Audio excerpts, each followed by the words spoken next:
सीताराम।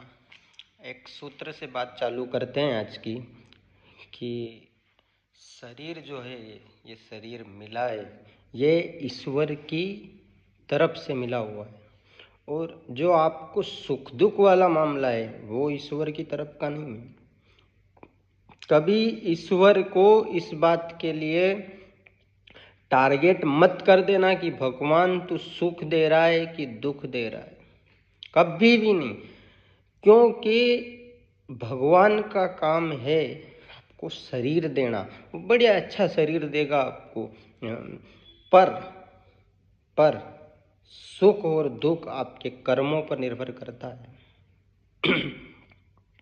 उनके पास मतलब ऐसा आदेश निकालने का जिम्मेदारी भी नहीं है, ना कोई ऐसा उनके पास कोई सिस्टम है, ना उनके पास कोई ऐसा अधिकार है कि वो तुम्हारा सुख दुख लिख के भेजे। उनने तो शास्त्रों में भी ये बात लिख दी है कि आपको शरीर हम दे सकते हैं, मतलब शरीर को देंगे भी सही, बढ़ावा भी इसका हम ही करेंगे। नाखून अपने आप बढ़ेगा, उंगली, शरीर, मुंह, माथा, जो सब कुछ, बाल वाल सब अपने हिसाब से बढ़ते हम बढ़ाएंगे। भगवान कह रहे हैं हम बढ़ाएंगे, पर इसका बुद्धि का विकास हम नहीं करेंगे। आपके कर्म, आपकी बुद्धि, ये सब आपके हाथों में है। बुद्धि के हिसाब से, कर्म के हिसाब से आपको सुख दुख मिलना है। यह संसार का सिस्टम है, यह संसार तक उसका सिस्टम वहाँ तक है। हाँ, पर कुछ ऐसी चीज़ें हैं, मतलब और देखो कुछ कुछ जगह ये भी सुना कि फिर वो मान्यताओं में जाते हैं। अरे तू तो द्वारका का नाथ ने, तू तो सांवरिया सेठ है ने, तू तो खाटू नरेश है ने, बड़ी बड़ी तू तो माँ की माता जी है ने, तू माँ का देवता है ने, तू माँ की देवी है।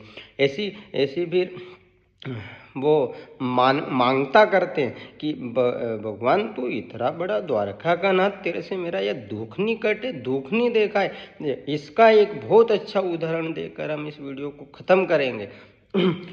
पत्तल, जो परोसदारी, आप खाना खाने गए होंगे इस कार्यक्रमों में, वहाँ परोसदारी होती है, तो खाना पत्तल सबको एक जैसी मिलेगी, एक जैसी पत्तल रहेगी, और वो फिर उस पे जो परोसा जा रहा है वो एक जैसा नहीं हो सकता। जैसे आपको परोस दिया, एक बार तो परोस दिया, फिर बाद में क्यों पानी की बाल्टी नहीं है, गुलाब जामुन नहीं है, सेव नहीं है, नमक, हमारी पंगत में तो नमक ही नहीं आयो, नमक नहीं आयो। क्यों? क्योंकि उसने परोसी, उसकी तरफ से पत्तल सबको दे दी थी उसने। अब परोसा उसका काम नहीं है, परोसा तो आपके सुख दुख पर। और आप ये अभी मानता वाली बात करी हमने, मानता करोगे, आप जबरदस्ती बुलाओगे भी सही, कह रहे खीर नहीं आई, खीर नहीं आई, खीर वाले को बुला, खीर वाले को बुला, खीर वाले को बुलाया, वो आया भी सही, उसने खीर दी। अब जब तक ऐसी मानता करो नहीं भगवान से, उसने खीर दी तो वो खीर दे देगा, खीर दोने में आ भी जाएगी, पर दोना फूटा निकल जाएगा। मतलब आप जब तक पूरी का एक कोल लोगे, जब तक देखो तो रेला वहां तक निकल गया है दूध का। देखिए क्यों खीर का खीर, हम तो चावल ही चावल, चावल नहीं भैया, ये नसीब में ही नहीं है। आप भगवान से जबरदस्ती किसी बात को ले, हमारे तो औलाद पैदा नहीं हो, औलाद नहीं हो रही, औलाद नहीं हो रही, औलाद नहीं हो रही, परमात्मा एक औलाद दे दे, वो फिर ऐसी देगा, लूड़ी लंगड़ी देगा कि वो फिर कोई मतलब की औलाद नहीं है, तो फिर लंगड़ा लंगड़ी बना देगा, नहीं तो फिर वो बुद्धि में ऐसा कुछ भी कर देगा, पर वो फिर व्यवस्थित, वो कहेगा जबरदस्ती देने में तो फिर ऐसे ही दूंगा मैं, कर्मों में नहीं लिखा था। पर अब तू जबरदस्ती ज्यादा ही अगरबत्ती तू यूं करे कि नहीं हम तो द्वारका का नाथ है रे, तू तुम्हारे सांवरिया सेठ है, ऐसे करोगे, वो ज्यादा ही परेशान उसको करोगे इस चीज पे। मतलब हम इन चीज़ों में जाते ही क्यों हैं? क्या क्या हो गया आपको? आपको क्या ऐसा ऐसा अपने आप में समझ नहीं आता कि हमने कुछ गलत करा हो, वो उस इसका मिल रहा है? ये ईश्वर की हाथ का काम ही नहीं है।